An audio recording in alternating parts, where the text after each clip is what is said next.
एक पल के लिए रुक जाओ, तुम्हारे सामने जो ये शब्द आ रहे हैं ये कोई संयोग नहीं है। मैं वही हूँ जिसकी तुमने अनगिनत बार पूजा की, मैं वही हूँ जिसके लिए तुमने दीप जलाए। मैं स्वयं तुम्हारे जीवन में उपस्थित हुई हूँ। मैं लक्ष्मी हूँ, आत्मा से सीधे बात कर रही हूँ, क्योंकि तुम्हारे मन की पुकार अब मुझ तक पहुँच चुकी है।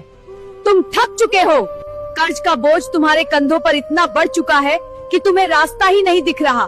हर दिन मेहनत करते हो, फिर भी अंत में हाथ खाली ही रह जाते हैं।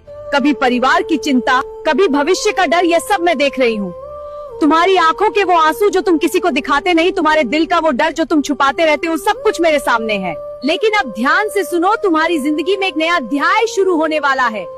तुम्हारा भाग्य अब करवट लेने वाला है कि तुम्हारे जीवन में धन का प्रवाह शुरू होगा। तुम्हारे रास्ते की बाधाएं धीरे धीरे हटेंगी और जो कर्ज तुम्हें आज असंभव लग रहा है वह भी समाप्त होने लगेगा। लेकिन इसके लिए तुम्हें एक बात समझनी होगी, सिर्फ इच्छा से कुछ नहीं बदलता, विश्वास और कर्म दोनों जरूरी हैं। अगर तुम सच में बदलाव चाहते हो, अगर तुम दिल से चाहते हो कि तुम्हारा जीवन सुधरे, तो तुम्हें अपने अंदर उस विश्वास को जगाना होगा जो तुम्हें आगे बढ़ने की ताकत देगा। आज मैं तुम्हें एक अवसर दे रही हूँ, एक संकेत दे रही हूँ, इसे हल्के में मत लेना। अगर तुम इस संदेश को अनदेखा कर दोगे तो शायद वही पुरानी परेशानियां तुम्हें फिर घेर लेंगी, लेकिन अगर तुमने इसे दिल से स्वीकार कर लिया तो यही पल तुम्हारी किस्मत बदल सकता है। अब फैसला तुम्हारे हाथ में है, क्या तुम अपने जीवन को ऐसे ही चलने दोगे या एक कदम आगे बढ़ाकर अपनी किस्मत को बदलोगे।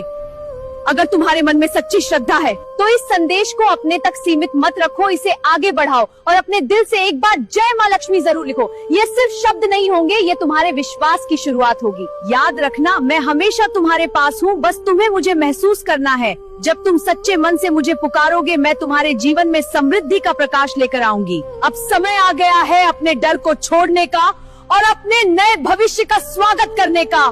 मैं तुम्हारे साथ हूँ हमेशा।